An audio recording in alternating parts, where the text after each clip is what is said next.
Tata mwibali ya Yesu ntukunyumiza ntukayikitinisa oli ruhango amani ruhango mwesigwa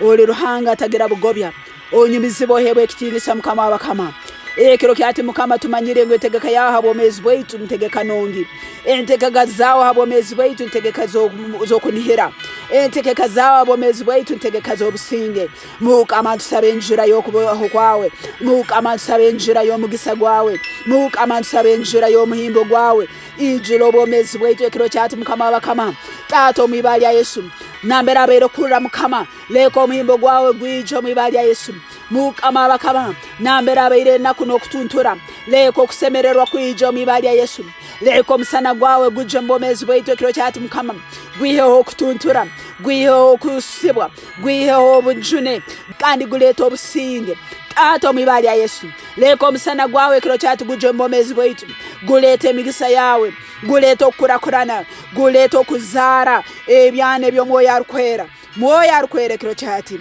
ijiro Habwomezi bwaitu mukama ohange mu byana byawe ozare mu byana byawe Mwoyo Arukwera Mwoyo Arukwera ntukwetaga niwe mwebembezi waitu niwe mwegesa waitu niwe anya kutukonyera Mwoyo Arukwera niwe anya kututwara mu maiso Mwoyo Arukwera tutayiniwe tutwina bukonyezi Mwoyo Arukwera tukongere ekiro kyati mwibali ya Yesu garabshako Habwomezi bwaitu garabshako Habwomezi bwaitu obwarabaroho byone byayomere mukama biseserwe Enjura yawe biseserwe Enjura yawe leko Habwomezi bwije mukama wangu Habwomezi leko Habwomezi bw'Enjura yawe bwije Habwomezi bwaitu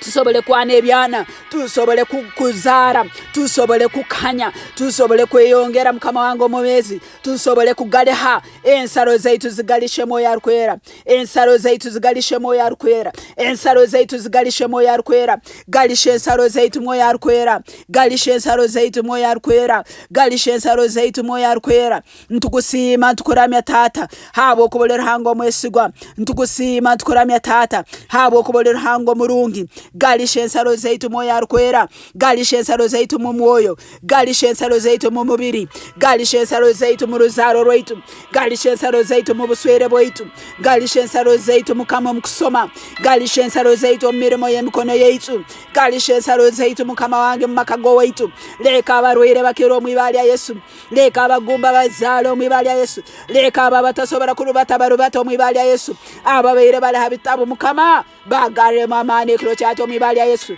Mwoyo Arukwera rubata Mwoyo Arukwera rubata Habwomezi bwaitu Mwoyo Arukwera tuegese bitwina kumanya Mwoyo Arukwera leto okumanya Kristo Mwoyo Arukwera lete ebishaka byona ebyali bitubuzireho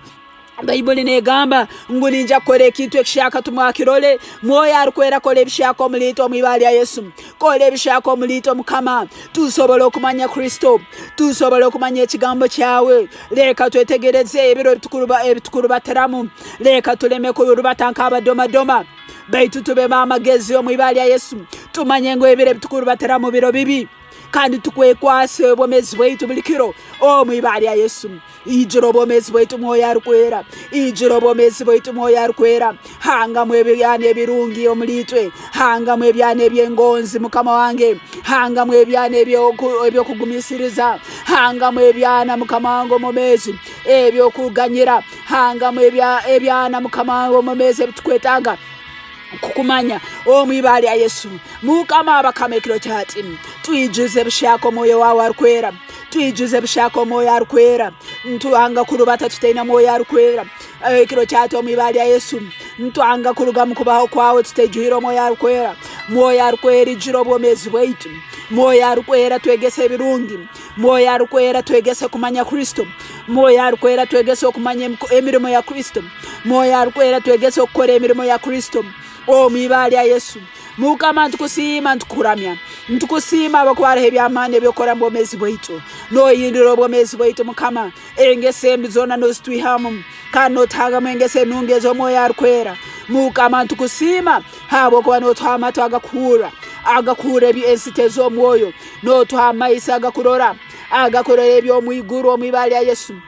ntukusima Yesu emitima yaitu mukama gihange mu kusemererwa emitima yaitu ayi mukama gihange mu kusemererwa emitima yaitu ayi mukama gihange mu kugonza emitima yaitu ayi mukama gihange mu bugabe emitima yaitu ayi mukama gihange bishaka twihemwe emitima eyibale otangemu emitima eyenyama nuko tusobole kuwuliriza ekigambo kya Ruhanga kandi tukikole kandi tukyorobere ebiro byona eby'obwomezi bwaitu. Ntukusiima Mukama abakola Ruhanga omwesigwa. Ntukusiima Mukama abakola Ruhanga w'embabazi. Ntukusiima Mukama abakwantumanya ebiro byaitu eby'omu maiso bisemire habw'okubona iwe ali mu maiso gaitu n'otwebembera Mwoyo Arukwera. Yesu akagamba ngo bolija olitwegese ebintu byona olitwara hali ebyo bya Tata n'ebya Yesu obitwegese. Mwoyo Arukwera ntukusiima abokutwegesa. Mwoyo Arukwera ntukusiima abokutujuza amani. Mwoyo Arukwera ntukusiima abokutulinda. Mwoyo Arukwera ntukusiima abokutusukura byone tutamanyire.